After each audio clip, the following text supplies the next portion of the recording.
Bien, qué gusto. Mi nombre es Gabriel Eduardo Moreno López. Soy estudiante de la carrera de psicología, pero además soy docente de la Facultad de Ciencias Informáticas. Y bueno, pues es un gusto para mí, de cierta forma, presentarme de esta manera. El objetivo de este video, desde luego, es explicar los contenidos principales de la unidad 1 y 2, ¿no? De esta materia. La intención, de cierta forma, es comprender cómo la psicología ha ido construyéndose como ciencia a partir de diferentes escuelas, enfoques y debates, ¿no? Eh, Desde luego que sabemos o tendremos la posibilidad o hemos tenido la posibilidad de estudiar eh, cómo pasó originalmente esta ciencia de estudiar primero la conciencia, luego la conducta, eh, después pasar a estudiar el inconsciente y obviamente la influencia de la cultura y finalmente los procesos cognitivos en términos generales, ¿no? De cierta forma, lo que se busca, o un poco tratando de indicar cuál es la premisa de este texto o de este video, es tener en cuenta o tener claro qué estudia la psicología, si es la mente, la conducta, el inconsciente, etcétera, ¿no? Bien, empezando por los primeros componentes, los primeros temas de la unidad uno, ¿no? De la filosofía a la psicología científica, ¿no? Las teorías psicológicas, para tratar de entenderlas, hay que recordar que la psicología no nació directamente como una ciencia experimental. Durante mucho tiempo estuvo vinculada a la filosofía, especialmente a temas como el alma, la conciencia, la razón y la relación entre mente y cuerpo, ¿no? Em, en los antecedentes filosóficos aparecen los griegos y luego pensadores como Descartes, quien planteó el problema mente-cuerpo como tal, ¿no? Y el cambio definitivo ocurre cuando la psicología empieza a utilizar ya métodos científicos, que eso para nosotros como los docentes que conocemos del tema científico es importantísimo, ¿no? Porque permite la medición, la observación controlada y la experimentación, ¿no? El año clave es 1879, cuando Wilhelm Wundt funda el primer laboratorio de psicología experimental en Leipzig, ¿no? Ese hecho fue el inicio formal de la psicología científica como la conocemos. Por eso a mí me atrae mucho esta rama, esta ciencia a día de hoy, ¿no? Desde luego, nos permite estudiar de cierta forma los procesos mentales con procedimientos controlados y no solo mediante reflexión filosófica. Conocer la historia de la psicología es importante porque permite comprender dónde surgen las teorías, por qué se contradicen entre sí y cómo cada escuela responde a problemas que la anterior no resolvía o no pudo resolver completamente, ¿no? Estructuralismo y funcionalismo, para empezar a hablar de estas escuelas, ¿no? La primera escuela formal fue el estructuralismo, que estuvo asociado principalmente a Wilhelm Wundt y a Edward Titchener. El estructuralismo buscaba estudiar la estructura de la conciencia, ¿no? Su idea era que la mente podía descomponerse en elementos básicos, sensaciones, imágenes y sentimientos, ¿no? El método utilizado era la introspección experimental, donde una persona entrenada describía con detalle sus experiencias conscientes frente a determinados estímulos, ¿no? Por ejemplo, si una persona observaba una luz, debía describir su brillo, el color, la intensidad y sensación asociada a eso, ¿no? El objetivo era analizar la experiencia mental como si se tratara de una tabla de elementos, ¿no? Elementos básicos. Obviamente todo eso tuvo limitaciones. La introspección era subjetiva totalmente y los resultados podían diferir entre personas, ¿no? No era lo mismo mi percepción, si cabe el término, de lo que yo sentía con la luz frente a lo que otra persona podía sentir. Además, desde luego se enfocaba mucho en la mente adulta normal, se dejaba de lado el estudio de niños, porque bueno, se consideraba, se tenía esa filosofía o esa percepción de que los adultos eran los que controlaban, si cabe el término, el mundo de manera general, ¿no? También los animales, los trastornos mentales y las aplicaciones prácticas, eso estaba totalmente de lado. Había una idealización tremenda del funcionamiento normal, si cabe el término, del ser humano, ¿no? Entonces, como respuestas a esto surge el funcionalismo, principalmente en Estados Unidos. Eso fue, me gustó mucho estudiar, conocer esa parte porque no tenía claro, ni que existía tampoco, no tenía claro muy bien ese concepto y esa corriente. Entonces, empieza con William James y John Dewey, y a diferencia del estructuralismo, el funcionalismo no preguntaba de qué está hecha la mente, ¿no? Sino qué sirve la mente, ¿no? Coincide con esta época en la que si hubo en la Edad Media, entre comillas, hubo el despertar de la Ilustración y otras cosas más, en esta época, inicios del siglo pasado, empezaron a analizar de otra forma comportamiento psicológico y en general de la sociedad, ¿no? Básicamente ellos, o en esta corriente, lo que se buscaba era estudiar las funciones adaptativas de los procesos mentales y la conducta, ¿no? La mente se entiende ya como un ente activo y dinámico que está orientada a la adaptación al entorno, ¿no? Em, Esta corriente tuvo una fuerte influencia de la teoría de Darwin. Yo que soy fanático de Darwin, pues bueno, él influyó en esa corriente para tener una visión mucho más práctica de la psicología, ¿no? El funcionalismo se interesó por el aprendizaje, la educación, las diferencias individuales, el desarrollo infantil, ¿no? Y obviamente garantizó de cierta forma el camino para la psicología, o abrió el camino para la psicología aplicada como la psicología educativa, la clínica, la laboral y la social. Honestamente me pareció muy interesante entender y conocer eso. La psicología del acto. Después obviamente aparece la psicología del acto, representada por Franz Brentano. Él criticaba el enfoque estructuralista porque consideraba que no era lo suficiente, o no tenía las bases suficientes para dividir la conciencia en partes, ¿no? Él decía que la psicología no debía estudiar solo los contenidos de la mente, sino los actos mentales. Coincido también de cierta forma con eso, ¿no? Porque obviamente los contenidos generalmente no necesariamente determinan, sino cómo se interpreten y se llevan a cabo esos actos, ¿no? Esto significa que lo importante no era únicamente lo que aparecía en la conciencia, sino la acción mental per se, ¿no? O sea, percibir, recordar, imaginar, juzgar, etcétera, ¿no? Su concepto central fue la intencionalidad, o sea, quiere decir que todo acto mental está dirigido hacia un objeto, y yo coincido totalmente con eso, o sea, toda acción mental que tenemos siempre tiene un objetivo, ¿no? Cuando recordamos algo, o cuando recordamos, obviamente pensamos en recordar, o sea, o tenemos un objetivo. Cuando tememos, estamos con temor, nuestro objetivo inconscientemente es temerle algo, ¿no? Por ejemplo, si una persona siente ira hacia alguien que ya no está presente, el acto mental sigue teniendo un objetivo, y eso es claro, o sea, si había una persona que me caía mal o yo le tenía ira, es cierto, y ya no está, el acto siempre va a generar eso, ese va a ser el objetivo. Pues entonces me agrada porque de cierta forma uno entiende esa, mm, ese comportamiento y que es un poco más cercano a las experiencias que se viven y a la fenomenología, ¿no? El enfoque histórico-cultural de Vygotsky, otro autor que ahora lo comprendo. Yo había leído un par de libros de Vygotsky, pero bueno, me resultaban todavía muy amplios. Ahora entiendo un poco más el enfoque, ¿no?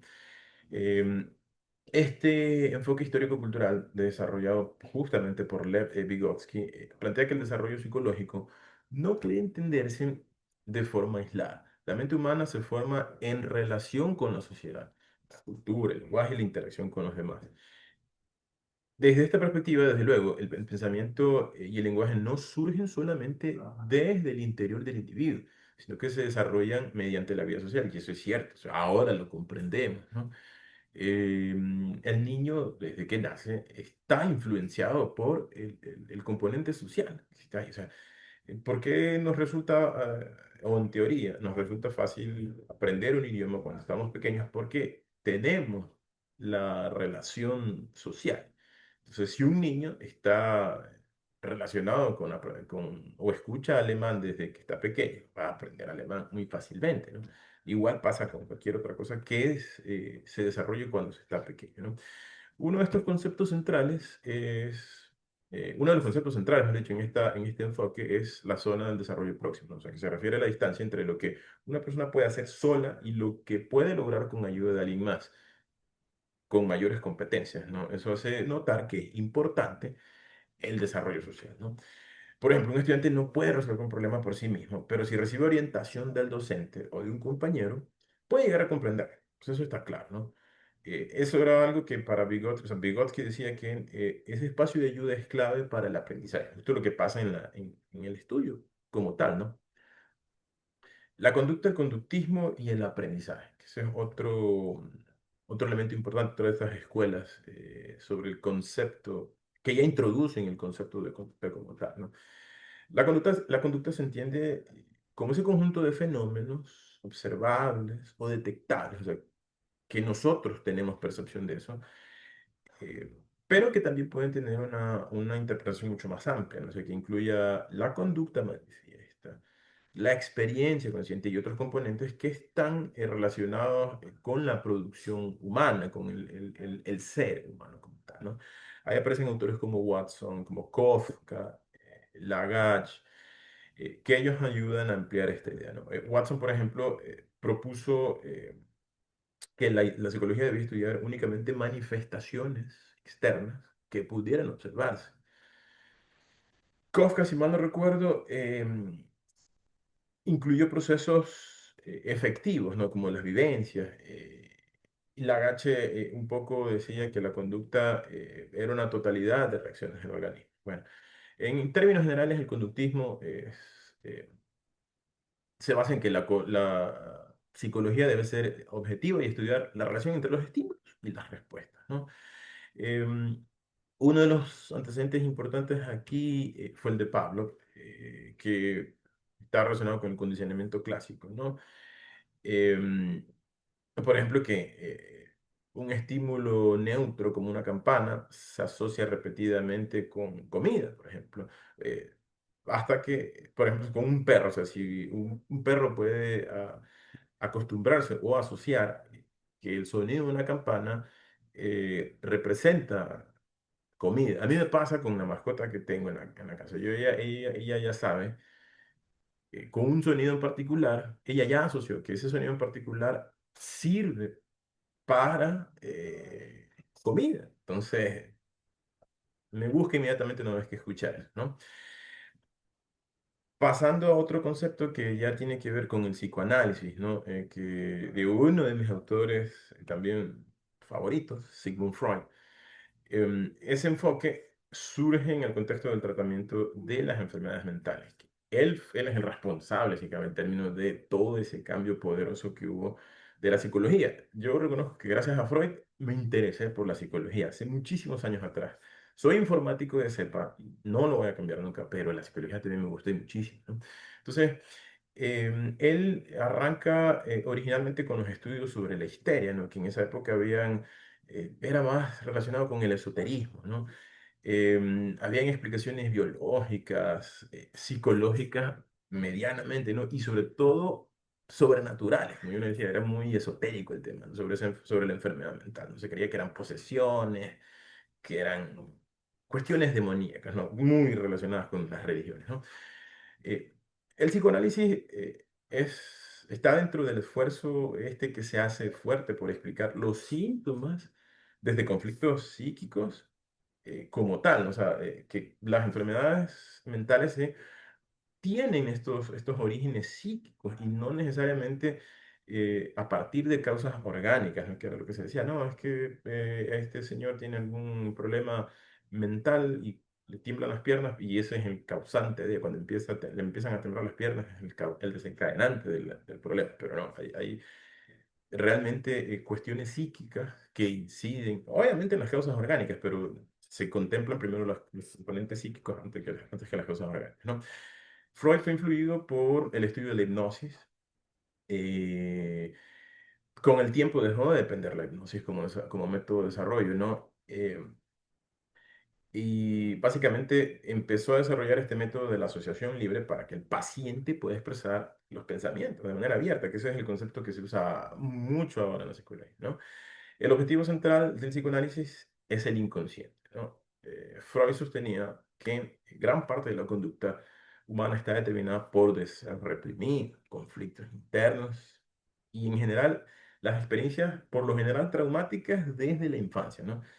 Que por lo general no suelen ser conscientes y de eso estoy muy consciente que las experiencias infantiles, traumáticas o no traumáticas, inciden muchísimo y se manifiestan en la edad adulta. Soy que estoy muy convencido de aquello, ¿no? El psicoanálisis estudia también las manifestaciones del inconsciente en sueños, o sea, por qué nosotros ciertas actividades, o mejor dicho, en los sueños reflejan ciertas cosas que se presentan en el día, un día normal. Estoy convencido ahora de que desde luego los sueños son simplemente una reconstrucción mental de las cosas, de las situaciones que nos han ocurrido por lo general en el día previo, ¿no? O que han ocurrido anteriormente. Son una manifestación genial de todas esas cosas y ayuda a entender por qué nos ocurren ciertas cosas, ¿no? Me parece muy genial, ¿no? Está aquí muy influenciado el tema o las tres instancias, ¿no? Del el yo, el ello, el yo y el super yo, que eso es una cosa espectacular, que el ello representa los impulsos básicos y funciona estrictamente bajo el placer, la satisfacción inmediata, ¿no? El yo es el principio de la realidad, ¿no? Que es tratar de mediar en cierta forma los deseos del ello y lo que exige el super yo. Y el super yo, que es el tercer elemento, esta triada maravillosa de Freud, que representa la conciencia moral y las normas, las prohibiciones conforme lo que decide la sociedad y los valores que nosotros tenemos interiorizados, ¿no? Los disidentes del psicoanálisis, Adler y Jung y Carl Gustav Jung, otro de mis autores favoritos, tengo por ahí un par de libros de Jung y me parece genial lo que él manifiesta, ¿no? Adler fue discípulo de Freud. Obviamente se separó de esa corriente de Freud, ¿no? Él fundó la psicología individual, su teoría se centraba en el sentimiento de inferioridad y el esfuerzo por tratar de compensar. Adler decía que el sentimiento de inferioridad puede originarse en la dependencia infantil, ¿no? En condiciones corporales, por lo general, en experiencias de rechazo, situaciones en las que ha habido maltrato, y que la persona intenta superar con ese sentimiento adoptando un estilo de vida muy, muy particular, ¿no? Eh, Cuando esa compensación se orienta de manera sana, se lleva a la superación, pero he visto casos, y ahora los entiendo, ¿no? Que cuando ese sentimiento de superioridad o inferioridad, si cabe el término, ¿no? Es mal manejado, genera otro tipo de cosas. Por ejemplo, estas- estos personajes autoritarios, que tienen problemas de conflictos neuróticos, etcétera. Bien, Jung, en cambio, él fundó la psicología analítica, ¿no? Él se separó de Freud por diferencias básicamente. eh, Freud le daba mucha importancia a la sexualidad y por eso me agrada mucho Freud, porque él fue consciente y eso, la sexualidad es innata del ser humano. Pero obviamente Jung, que venía un poco más influenciado por estas cosas religiosas, de cierta forma, aunque él también se separó de eso, ¿no? Él decía, no, pues él le propuso el concepto del inconsciente colectivo, ¿no? Que es básicamente cómo ciertas representaciones, símbolos o imágenes forman parte del inconsciente social, ¿no? Él desarrolla la idea de los arquetipos. No lo sabía, me pareció muy genial leer un poco sobre Jung y cómo él desarrolló esto. O sea, cómo la sombra, el ánima y el animus representan estos elementos ocultos y reprimidos de la personalidad, ¿no? Avanzando un poco más, ya tenemos el cognitivismo. Esto forma parte ya de la unidad 2 en su cierre, ¿no? El cognitivismo, el constructivismo y procesamiento general de información, ¿no? El cognitivismo surge como una alternativa al conductismo, mientras que el conductismo se centraba en la conducta observable, la psicología cognitiva vuelve a estudiar estos procesos mentales, ¿no? Pero desde una perspectiva más científica, ¿no? Los procesos como la memoria, atención, lenguaje, percepción y pensamiento, o sea, y la resolución de problemas pasan a ocupar un lugar principal, que es la base del ser humano, ¿no? También el constructivismo critica la idea de la mente que la mente solo copia la realidad. O sea, desde esta perspectiva, obviamente, el sujeto construye significados a partir de su experiencia, su historia y su contexto como tal, ¿no? Em, En otras palabras, para ir cerrando un poco, no solamente es recibir datos, ¿no? Sino que también se busca implementar, o sea, o integrar, organizar y transformar la realidad de manera general con respecto a esto, ¿no? Solo para cerrar, ¿no? Desde luego al inicio, tanto las unidades y dos muestran una evolución fundamental en la historia de la psicología, ¿no? Primero pasando viniendo desde el estructuralismo, que intentó estudiar la estructura de la conciencia, pasando por el funcionalismo, etcétera. Vygotsky mostró que el desarrollo psicológico depende de la cultura, el lenguaje y la interacción social, perdón. Después el conductismo propuso estudiar la conducta observable, el aprendizaje mediante estímulos. Freud, que abrió el estudio del inconsciente y los conflictos internos, etcétera. Jung, que amplió el psicoanálisis y propuso nuevas perspectivas, ¿no? Desde la inferioridad, la compensación, etcétera. Se cierra que el cognitivismo también, al final del día, ayudó a recuperar este estudio científico de la mente, ¿no? Como procesamiento activo de la información, ¿no? Em, Desde mi punto de vista, desde luego cada enfoque aporta una parte, la conciencia, la conducta, el inconsciente, la cultura, ¿no? Todo esto aporta de manera general al proceso de estudio de la psicología. Bien, esto en resumidas cuentas, profe, ha sido un gusto. Hoy grabando desde mi oficina, 29 de mayo a las 8:55, aprovechando que este día ya estoy más libre. Pero realmente ha sido un gusto. Eso es todo y espero que haya una próxima.